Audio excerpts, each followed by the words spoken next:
Good evening. पिछला class में हम आप लोगों को एलसीआर परिपथ के बारे में बता रहे थे।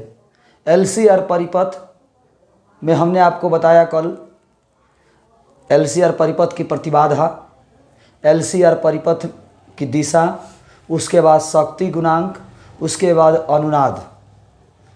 आज हम बात करने वाले हैं आप लोगों को क्यू गुणांक के बारे में। क्यू गुणांक, क्यू गुणांक, इसको हम क्वालिटी फैक्टर भी कहते हैं। क्यू गुणांक क्वालिटी फैक्टर भी कहते हैं हम लोग। एलसीआर परिपथ के अनुनाद में, एलसीआर परिपथ के ध्यान दीजिएगा, अनुनाद में एलसीआर परिपथ के प्रेरणिक प्रतिघात या धारितीय प्रतिघात तथा आर परिपथ के प्रतिरोध के अनुपात को क्यू गुणांक कहा जाता है। फिर से एक बार, अनुनाद में एलसीआर परिपथ के प्रेरणिक प्रतिघात या धारितीय प्रतिघात तथा आर परिपथ के प्रतिरोध के अनुपात को क्यू गुणांक कहा जाता है। यानी क्यू गुणांक क्या है? तो अनुनाद में XL बटा में R या अनुनाद में XC बटा में R, यही कह रहा है कि अनुनाद में प्रेरणिक प्रतिघात या धारितीय प्रतिघात तथा आर परिपथ के प्रतिरोध के अनुपात को क्यू गुणांक कहा जाता है। यानी क्यू गुणांक बराबर XL बटा में R या क्यू गुणांक बराबर XC बटा में R। क्यू गुणांक बराबर XL को लिख सकते हैं L ओमेगा नॉट बटा में R, XC को लिख सकते हैं 1/C ओमेगा नॉट बटा में R। Q बराबर L को लिख सकते हैं, L को रूट L गुना रूट L, और ओमेगा नॉट को लिख सकते हैं 1/√L इंटू रूट C बटा में R। रूट एल सी होता है, कल पढ़ाए थे हम। ओमेगा नॉट बराबर 1/√LC, रूट एल से रूट एल कट गया तो क्यू गुणांक बराबर 1/R√L/C। यहाँ देखिए क्यू बराबर 1/C इंटू R और ओमेगा नॉट का हो गया 1/√LC। क्यू बराबर √L गुना √C बटा √C गुना √C गुना R। √C से √C कटेगा, क्यू गुणांक बराबर 1/R√L/C। कोई बड़ी बात नहीं है। √LC को ऊपर लेके चले गए, √LC को ऊपर लेके चले गए और √L और C दोनों को अलग अलग कर दिया। √L गुना √C कट गया तो 1/R√L/C, या यहाँ से भी Q बराबर 1/R√L/C। यही कह रहा है कि Q गुणांक क्या है? अनुनाद की स्थिति में प्रेरणिक प्रतिघात या धारितीय प्रतिघात तथा आर परिपथ के प्रतिरोध के अनुपात को Q गुणांक कहा जाता है। इसे Q द्वारा सूचित किया जाता है और Q गुणांक बराबर 1/R√L/C होता है। अगला टर्म है हमारा चोक कुंडली। चोक कुंडली, चोक कुंडली क्या है? तो चोक कुंडली एक उच्च प्रेरकत्व की कुंडली होती है। चोक कुंडली एक उच्च प्रेरकत्व की हाई इंडक्टिव कुंडली होती है, हाई इंडक्टिव कॉइल होती है, जो नरम लोहे के क्रोड पर विषम वाहित तांबे के तार को लपेट कर बनाया जाता है। नरम लोहे के क्रोड पर विषम वाहित तांबे के तार को लपेट कर बनाया जाता है। विषम वाहित तांबे के तार को लपेट कर बनाया जाता है। विषम वाहित तांबे के तार को लपेट कर बनाया जाता है। इसका प्रतिरोध लगभग शून्य होता है। चोक कुंडली का जो प्रतिरोध है वो लगभग शून्य होता है। चोक कुंडली, सब ऑब्जेक्टिव बता रहे हैं हम आप लोगों को। चोक कुंडली का प्रेरकत्व बहुत अधिक होता है। चोक कुंडली का प्रेरकत्व बहुत अधिक होता है। चोक कुंडली का प्रेरकत्व बहुत अधिक होता है। नरम लोहे के क्रोड पर तांबे के तार को लपेटकर चोक कुंडली बनाई जाती है। इसका प्रतिरोध लगभग शून्य होता है। यह चोक कुंडली एसी के मान को विरोध करता है। चोक कुंडली एसी के मान का विरोध करता है। चोक कुंडली एसी के मान का विरोध करता है, अतः यह एसी के मान को कम कर देता है। चोक कुंडली एसी के मान को कम कर देता है। चोक कुंडली एसी के मान को कम कर देता है। अगला हमारा जो टर्म है वो है हमारा वाटहीन धारा। वाटहीन धारा नाम से स्पष्ट है। वाटहीन धारा, शक्तिहीन धारा, एक ऐसी धारा जिसके परिपथ में बहने से कोई शक्ति खर्च ना हो। एक ऐसी धारा जिसके परिपथ में बहने से कोई शक्ति खर्च ना हो, वो वाटहीन धारा है। एक ऐसी धारा जिसके परिपथ में बहने से कोई शक्ति खर्च ना हो, वो वाटहीन धारा है। वाटहीन, शक्तिहीन धारा, एक ऐसी धारा जिसके परिपथ में बहने से कोई शक्ति खर्च नहीं होती है। एक ऐसी धारा जिसके परिपथ में बहने से कोई शक्ति खर्च नहीं होती है, वो वाटहीन धारा कहलाती है। एक ऐसी धारा जिसके परिपथ में बहने से कोई शक्ति खर्च नहीं होती है, वो वाटहीन धारा कहलाती है। वाटहीन धारा होने के लिए, वाटहीन धारा होने के लिए धारा और विद्युतवाहक बल के बीच के प्रवस्थान्तर 90 डिग्री होना चाहिए। वाटहीन धारा होने के लिए धारा और विद्युतवाहक बल के बीच के प्रवस्थान्तर 90 डिग्री होना चाहिए। जरूर ध्यान रखिएगा। एक ऐसी धारा जिसके परिपथ में बहने से कोई शक्ति खर्च न हो, वो वाटहीन धारा है। यह वाटहीन धारा कब मिलेगा? तो जब धारा और विद्युतवाहक बल के बीच का कोण 90 डिग्री होगा। वाटहीन धारा कब मिलेगा?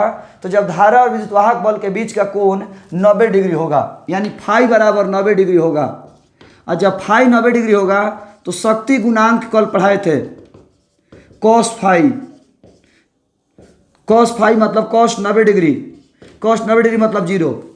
यानी वाटहीन धारा होने के लिए शक्ति गुणांक का मान 0 होना चाहिए।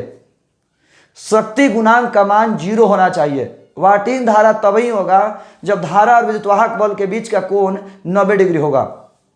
वाटहीन धारा तभी होगा जब धारा और विद्युतवाहक बल के बीच का कोण 90 डिग्री होगा। वाटहीन धारा के किसी सिचुएशन में शक्ति गुणांक का मान 0 होता है। और कल हम पढ़ाए थे, याद होगा आप लोगों को, कॉस फाई बराबर वास्तविक शक्ति बटा आभासी शक्ति। और कॉस फाई का मान 0 है तो हम कह सकते हैं कि वास्तविक शक्ति बराबर 0। कॉस फाई का मान 0 है तो वास्तविक शक्ति बराबर 0। यानी वाटहीन धारा में 3 कंडीशन। वाटहीन धारा में 3 कंडीशन। पहला, धारा विद्युतवाहक बल के बीच का कोण 90 डिग्री होना चाहिए। दूसरा, शक्ति गुणांक का मान 0 होना चाहिए। तीसरा, वास्तविक शक्ति का मान 0 होगा। तीसरा, वास्तविक शक्ति का मान 0 होगा। अब हम आपको दिखाने जा रहे हैं डायग्राम के माध्यम से। अब हम आपको डायग्राम के माध्यम से बताने जा रहे हैं। ध्यान दीजिएगा। जैसे ये हमारा धारा हुआ और ये विद्युतवाहक बल हुआ, तो इस धारा और इस विद्युतवाहक बल के बीच का कोण फाई है। इस धारा और इस विद्युतवाहक बल के बीच का कोण फाई है। तो आई का इधर अवयव निकालिएगा तो आई कॉस फाई, और लंबवत में अवयव निकालिएगा तो आई साइन फाई। इधर अवयव निकालिएगा तो आई कॉस फाई, और लंबवत में अवयव निकालिएगा आई साइन फाई। तो बहादुर, इस विद्युतवाहक बल और इस धारा के बीच का कोण 0 डिग्री है। इस विद्युतवाहक बल और इस धारा के बीच का कोण 0 डिग्री है। मतलब ये धारा काम करेगा, ये धारा काम करेगा। लेकिन इस विद्युतवाहक बल और इस धारा के बीच का कोण 90 डिग्री है। इस विद्युतवाहक बल और इस धारा के बीच का कोण 90 डिग्री है। मतलब ये जो धारा है कोई काम नहीं करेगा। ये जो धारा है कोई काम नहीं करेगा। मतलब यही वाटहीन धारा है। ये जो आप देख रहे हो यही वाटहीन धारा है। प्रश्न पूछता है वाटहीन धारा क्या है? आई साइन फाई। वाटहीन धारा क्या है? आई साइन फाई। वाटिन धारा एक ऐसी धारा जिसके परिपथ में बहने से कोई शक्ति खर्च ना हो। वाटिन धारा होने के लिए धारा और विद्युतवाहक बल के बीच का कोण 90 डिग्री होना चाहिए। वाटिन धारा होने के लिए शक्ति गुणांक का मान 0 होना चाहिए। वाटिन धारा होने के लिए वास्तविक शक्ति बराबर 0 होता है। वाटिन धारा I sin फाई, वाटिन धारा I sin फाई, विद्युतवाहक बल धारा के बीच का कोण 90 डिग्री है, मतलब यही वाटिन धारा है। इस प्रकार हमने अभी आपको बताया Q गुणांक के बारे में, Q गुणांक के बारे में, चोक कुंडली के बारे में और वाटिन धारा के बारे में। इन तीनों से रिलेटेड यदि सवाल हो तब सवाल कर सकते हैं। ट्रांसफार्मर के बारे में बात करने जा रहे हैं। ट्रांसफार्मर क्या है इसके बारे में बात करेंगे। तो ट्रांसफार्मर एक ऐसा यंत्र है जो निम्न विभव को उच्च विभव में और उच्च विभव को निम्न विभव में बदल देता है। ट्रांसफार्मर लो वोल्टेज को हाई वोल्टेज में और हाई वोल्टेज को लो वोल्टेज में बदल देता है। शॉर्ट में कहें तो ट्रांसफार्मर वोल्टेज बदलने वाला यंत्र है। ट्रांसफार्मर की मदद से हम वोल्टेज चेंज कर सकते हैं। लो वोल्टेज को हाई वोल्टेज में बदल सकते हैं और हाई वोल्टेज को लो वोल्टेज बदल सकते हैं। ट्रांसफार्मर एसी के साथ काम करता है, डीसी में कभी नहीं। ट्रांसफार्मर हमेशा एसी में लगता है, डीसी में ट्रांसफार्मर नहीं लगता है। ट्रांसफार्मर विद्युत चुम्बकीय प्रेरण के सिद्धांत पर काम करता है। ट्रांसफार्मर विद्युत चुम्बकीय प्रेरण के सिद्धांत पर काम करता है। विद्युत चुम्बकीय प्रेरण के सिद्धांत पर काम करता है। विद्युत चुम्बकीय प्रेरण कहीं कहीं नहीं देता है। विद्युत चुम्बकीय प्रेरण कहीं कहीं नहीं देता है। तो विद्युत चुम्बकीय प्रेरण के दो प्रकार, स्वप्रेरण, पारस्परिक प्रेरण। पारस्परिक प्रेरण या अन्योन्य प्रेरण। अन्योन्य प्रेरण। बहादुर, तो ट्रांसफार्मर जो है विद्युत चुम्बकीय प्रेरण के सिद्धांत पर कार्य करता है। कहीं कहीं ऐसा होता है कि विद्युत चुम्बकीय प्रेरण नहीं देता है, कहीं कहीं विद्युत चुम्बकीय प्रेरण नहीं देता है। तो वहां पर विद्युत चुम्बकीय जो प्रेरण नहीं रहेगा तो पारस्परिक प्रेरण रहेगा, क्योंकि ये उसी का भाग है। और पारस्परिक प्रेरण नहीं रहेगा तो अन्योन्य प्रेरण रहेगा। याद रखिएगा कि ट्रांसफार्मर विद्युत चुम्बकीय प्रेरण के सिद्धांत पर काम करता है। विद्युत चुम्बकीय प्रेरण नहीं है तो पारस्परिक प्रेरण या अन्योन्य प्रेरण हो सकता है। ये दोनों नाम एक ही हैं, ये उसी के प्रकार है बहादुर। तो कहीं कहीं डायरेक्ट यही दे देता है और कहीं कहीं वो ना दे करके तो ये दे देता है। तो ट्रांसफार्मर एक लो वोल्टेज को हाई वोल्टेज में और हाई वोल्टेज को लो वोल्टेज में बदलने वाला यंत्र है। ट्रांसफार्मर किस तरह बनता है ये देखिए। ट्रांसफार्मर किस तरह बनता है ये हम आपको दिखाने जा रहे हैं। ट्रांसफार्मर में एक लोहे का सेंटर होता है। ट्रांसफार्मर में लोहे का सेंटर होता है।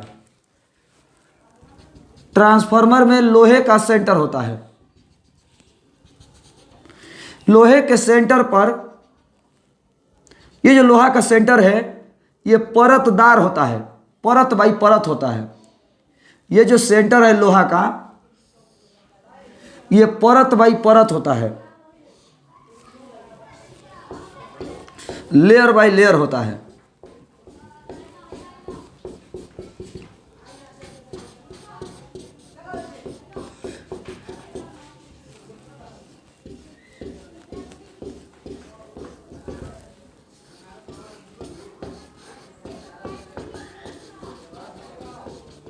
यही आपका लोहे का सेंटर हो गया।